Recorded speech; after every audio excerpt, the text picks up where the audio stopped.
आज हिने सुद्धा बघावं की तुझी हिम्मत आणि आमची ताकद. भीमराव, विचार काय करतोयस?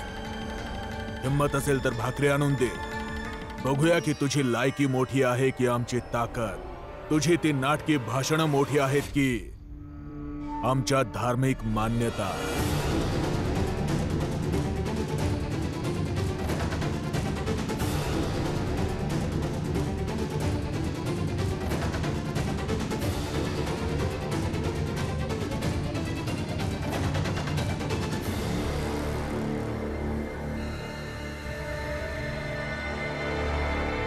रामजी, थांब. तू कुठे चाललास? बघ ना तुझा हा मुलगा काय करणार आहे. आणि हे सुद्धा बघ की आमच्या एकजुटीच्या समोर तुझ्या मुलाला मिळालेल्या शिक्षणाची लायकी काय आहे. हा रामजी, बघूया भीम काय करतोय.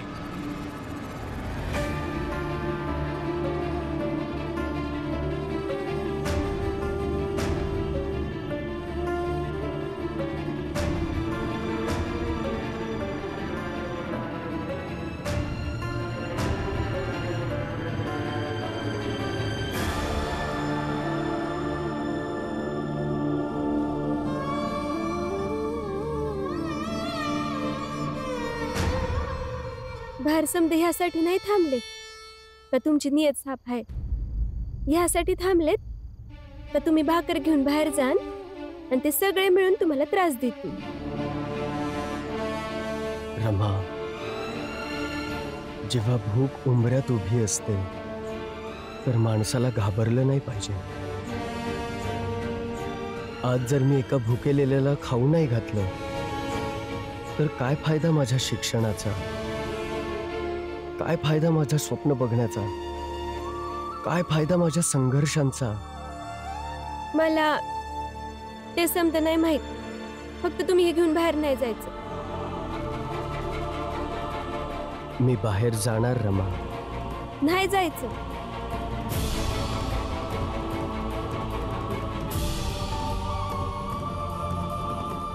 नाही जाणार तुम्ही. असं वाटतंय की भीम आज जाऊन लपलाय. हे भीम रमा नवरा बायको काय खेळ खेळतात काय समजतच नाही. नाही येणार लक्षात, कारण की भीमराव आतमध्ये जाऊन लपला नाहीये. मी सांगतो खरे तर की ते लोक काय करत असतील. एकमेकांना ज्ञान देत असतील. आधी रमा भीमाला ज्ञान देत असेल आणि मग भीम रमाला ज्ञान देत असेल आणि मग इथे येऊन आपल्या ज्ञानाचा असा काळा अंधार पसरवतील ज्याने हिची भूक मिटून जाईल. हेच होणार. भीमराव, भीमराव.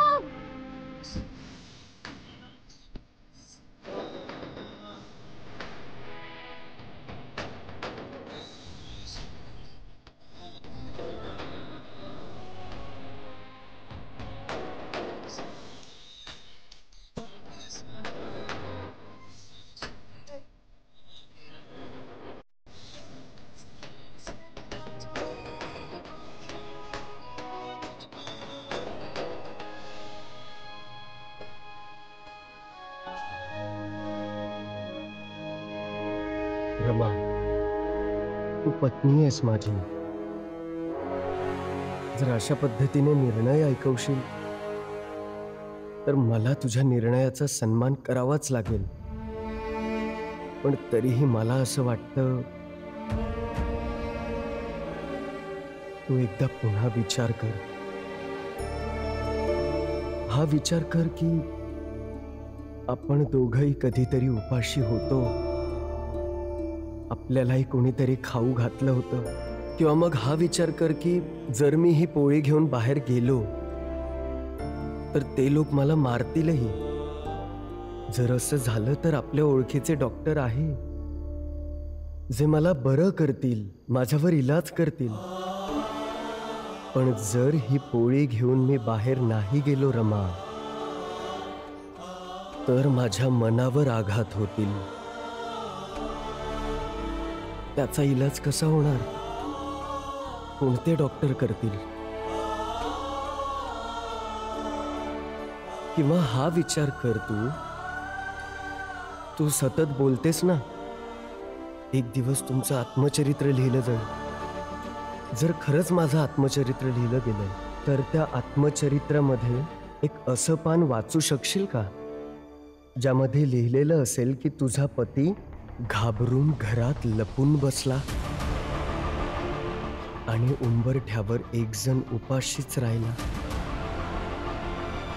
काहीही विचार कर, पण विचार कर नक्की. आणि विचार केल्यावरही तुला असं वाटत असेल की मी इथेच थांबावं, मग ही पोळी घेऊन मी बाहेर नाही जाणार.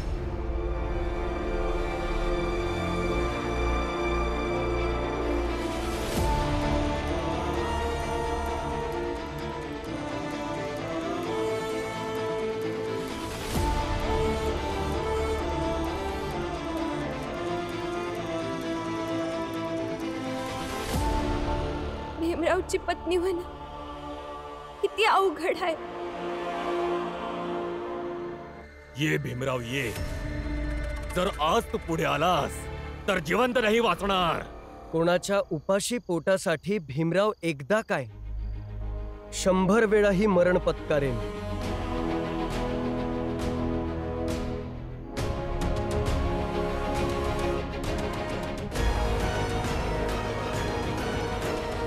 भीम, वेडा बनू नकोस.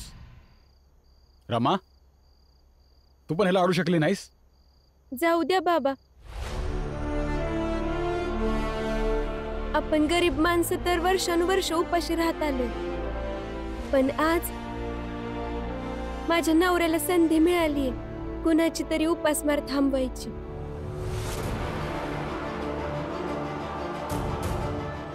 ही संधी हिरावू नका बाबा, जाऊ द्या त्यांना.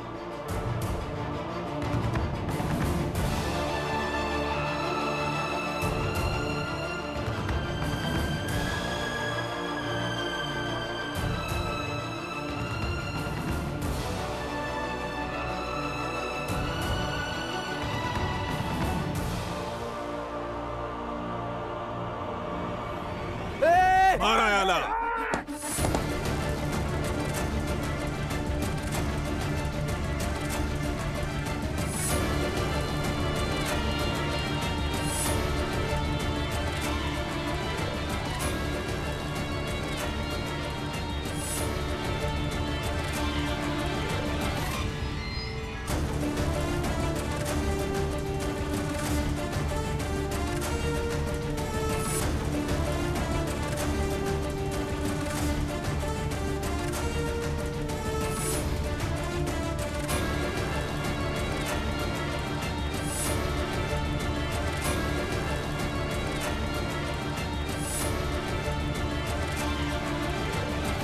अरे थांबलात कशाला? मारा.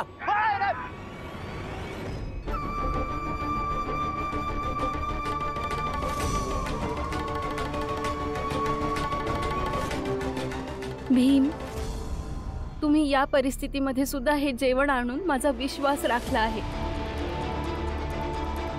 मी भले हे जेवण नाही घेऊ शकत, पण मी नेहमी तुमची आभारी राहील.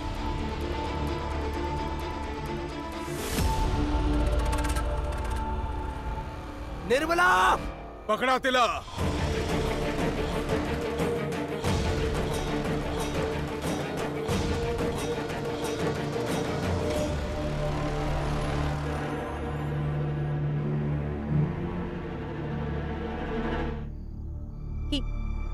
ही लोक निर्मला संग काय करतील माहित नाही भीम, पण जे बी करतील ते चुकीचं करतील आणि त्याचा जबाबदार फक्त तूच असणार.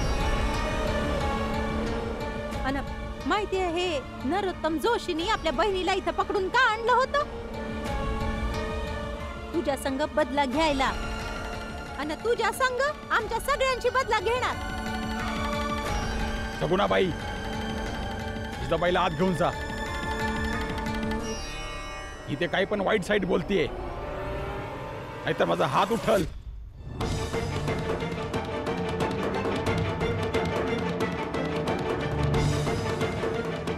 चल जिजाबाई, इथं कोणाला खरं ऐकवणारच नाही. चल.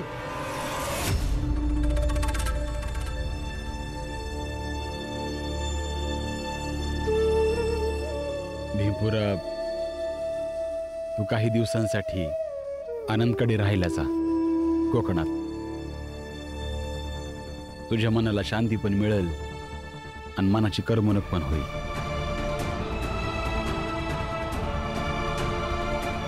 मी ठीक आहे बाबा. आणि काय माहित, कोकणामध्येही काहीतरी नवीनच होईल.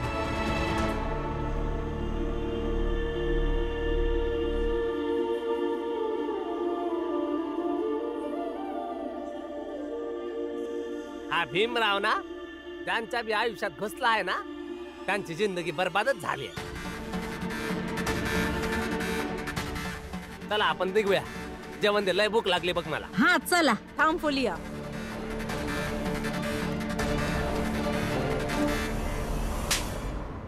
चल मावशी.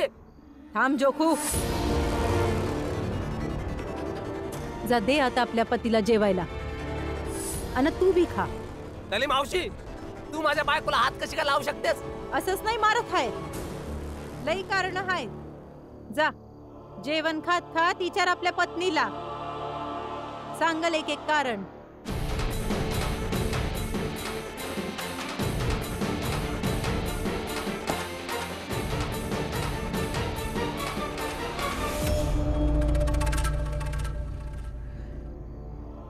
विधवा धर्मानुसार हिला जितके भोजन मिळायला हवे होते तितके हिने केलेले आहे. परंतु हिला तरी देखील भूक लागली आहे. त्या रेषेच्या या बाजूला आम्ही आहोत आणि त्या बाजूला तू. जर का हिम्मत असेल तर ती रेषा पार कर आणि हिला जेवण दे.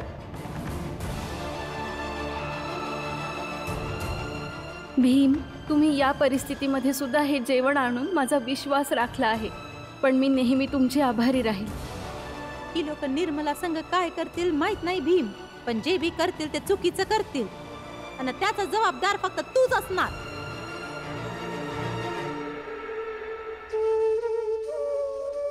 अरे तुम्ही रडताय का? असं रडू नका.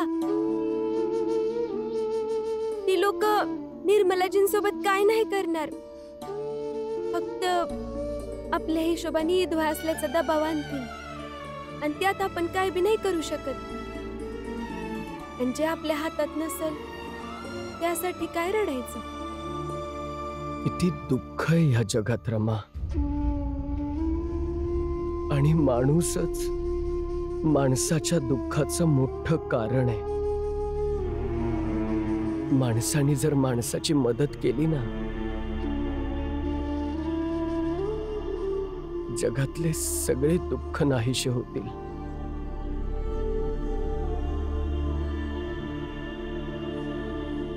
ते तर नाही माहिती, पण तुम्ही हा सगळा विचार करणं बंद करा ना, म्हणजे तुम्हाला शांती मिळेल. आणि तुम्हाला शांत बघून मला बी चांगलं वाटेल. मन ही मनोरथ छाड़ी दे, तेरा किया न हो. पानी में घिउनी कसे तो रूखा खाई नको.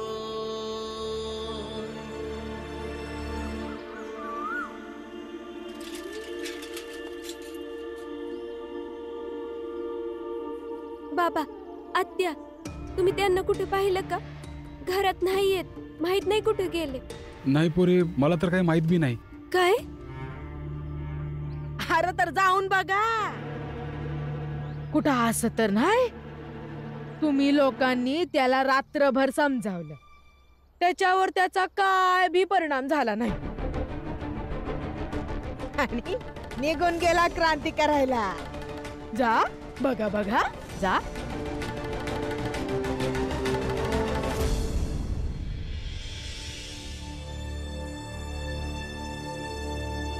बाबा मी येते. रमा, रमा माझं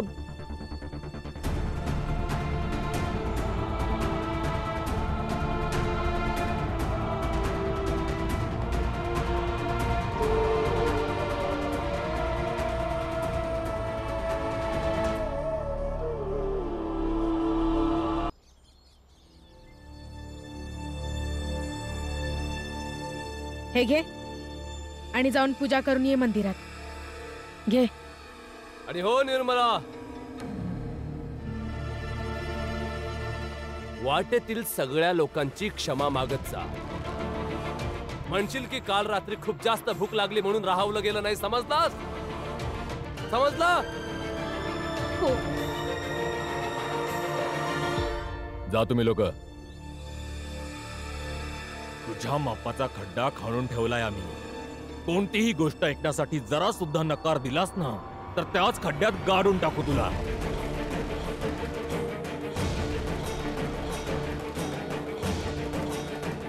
हो बाबा, तुम्ही जसं म्हणाल तसंच मी करेल.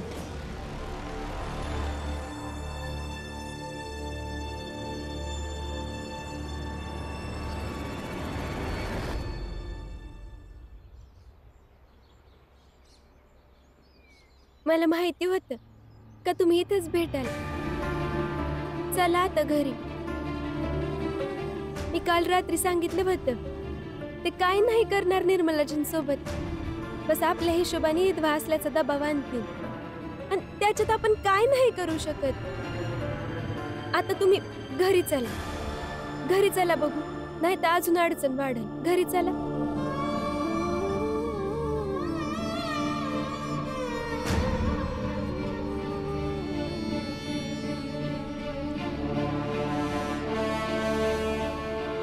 माफ करा.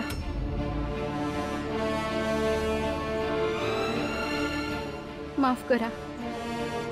काल रात्री भूक लागली होती, पोळी बघून राहवलं नाही गेलं. माफ करा.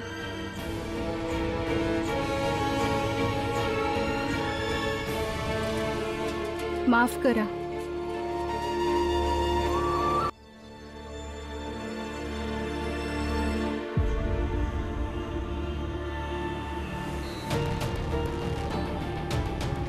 रमा, हे ते निर्मलाजीचे धीर आहेत का? हा, पण यांचे हात असे का बांधलेत?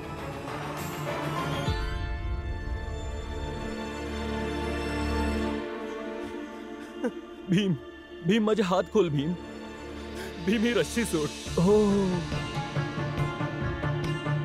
त्यांचा हात सांभाळण्यासाठी हे पण आहेत त्यांच्यासोबत. मला फक्त एवढं वाटतं की तुम्ही तुमच्या मुलीचा विवाह यांच्यासोबत करून दिला पाहिजे.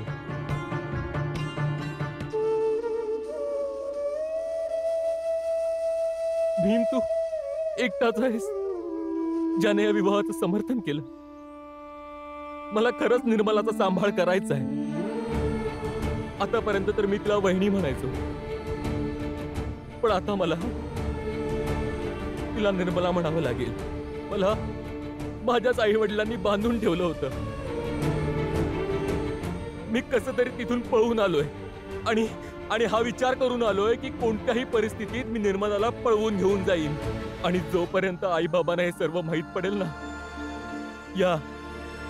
या मुंबईतून मी खूप दूर निघून गेलेला असेन. हे बघा, असं करू नका. तुम्ही पळायला नाही पाहिजे. इथेच राहून तटस्थ होऊन सामना केला पाहिजे. मी स्वतः पळण्याच्या विरोधात आहे. नाही, माझ्याकडे त्यांचा सामना करण्यासाठी दुसरा कोणताच मार्ग नाहीये. तू माझ्या जागी नाहीयेस ना, तर तुला माझी परिस्थिती नाही कळणार. निर्मलाजी घरी नाहीयेत, त्या मंदिरात गेल्यात. त्या तुम्हाला तिकडेच भेटतील बघा. तर मी तिला तिथूनच पळवून घेऊन जाईन. हे बघा, तुम्ही निर्णय घेतलाच आहे तर मी काय बोलू. बस एवढंच सांगतो की असं काहीही करू नका ज्याने तुम्ही आणि निर्मलाजी अडचणीमध्ये सापडाल. नाही भीम, कोणाला काहीच नाही समजणार. मी माझं तोंड लपवून जाईन. अहो,